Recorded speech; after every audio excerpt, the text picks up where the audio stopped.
Hey, today we have Jeremy with us from Thunder Bay. And before we talk a bit about Jeremy, how you show compassion, maybe just say a few words about yourself. Yes, hi, it's nice to meet all of you. Thank you, Letitia, for just being willing to talk to me.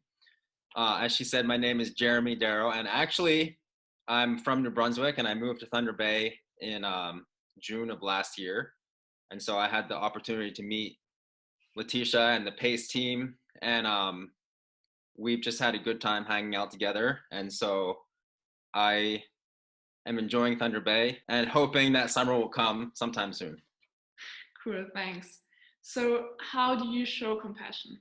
Well, I think the biggest thing, Letitia, is just that every time I meet somebody, Mm, um, I try to just remember that the person in front of me is a person first and foremost, right? mm, They're a person made in the image of God, and so with that, I just treat them genuinely and with respect and with dignity. I think it's easy sometimes to have an agenda in our minds of what we're trying to accomplish, what we're trying to do. But I really love to challenge people is that people in front of us are first and foremost people. mm. Um, they're not projects. So as much as we want to see change at times, they're people. And how or why do you show compassion, or what is your heart behind seeing people as people?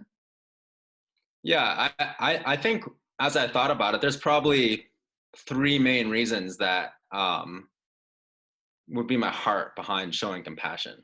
Um, I think the first thing is one is you just don't know.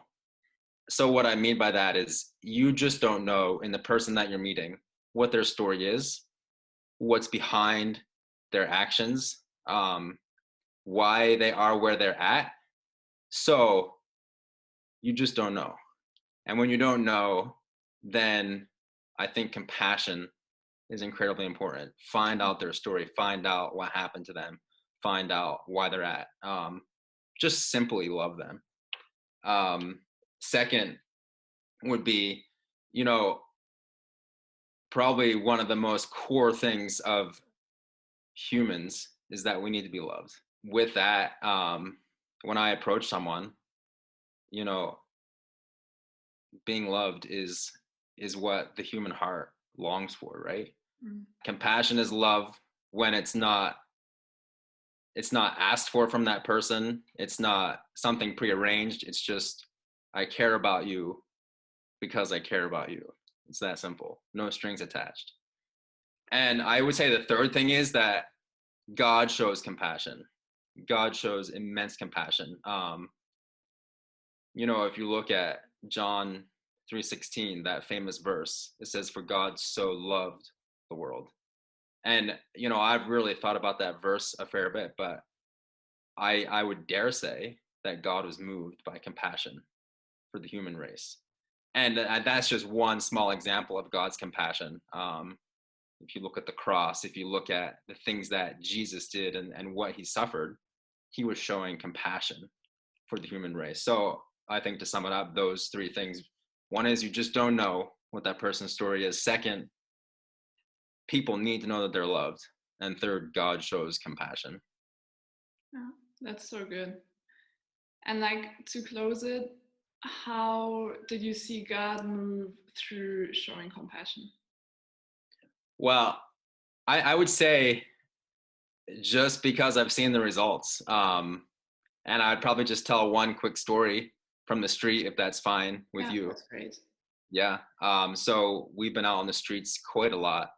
And of course, when we do that, we have the chance to talk to people and love people. Well, one evening, we met this person who was incredibly angry with life, incredibly angry with God in addition.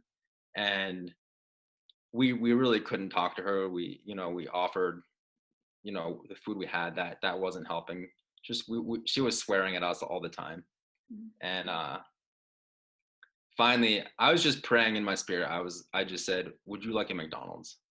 Well, that was a nice offer, she thought. So she's like, "Yes, I would." And so we promised a McDonald's. And then this person asked every single one of us in the group our testimony of why we followed God. And So each person told their story, and actually, as each person finished their story, she swore at us. Well, we still showed compassion, and we got up to leave, and she looked over at me and said to me, "Jeremy, you haven't told your story." Well, I didn't think I needed to tell my story. I thought enough stories had been told. So I came back and squatted down in front of her and told her how Jesus had changed my life. And she reached out her hand at the end and just said, "Listen, if you've got my back, I've got your back." Just an attitude change. So we ended up getting a McDonald's and brought that. And when I walked to the McDonald's, she said that question that I said at the beginning, that you know how each person is a person, not a project. She thought she was a project. She said, "So, do I need to be a Christian now that you bring me McDonald's?" And I said, "No, you're my friend. You're just my friend." And so we hung out. She ended up telling me her story.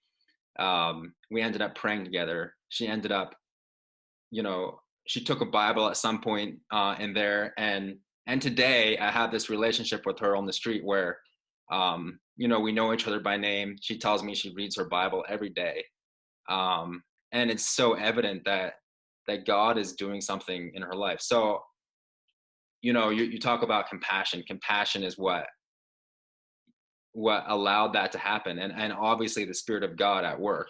Thank you so, so much for joining. I really appreciate it and learned a lot. So My thank pleasure. you very, very much. My pleasure.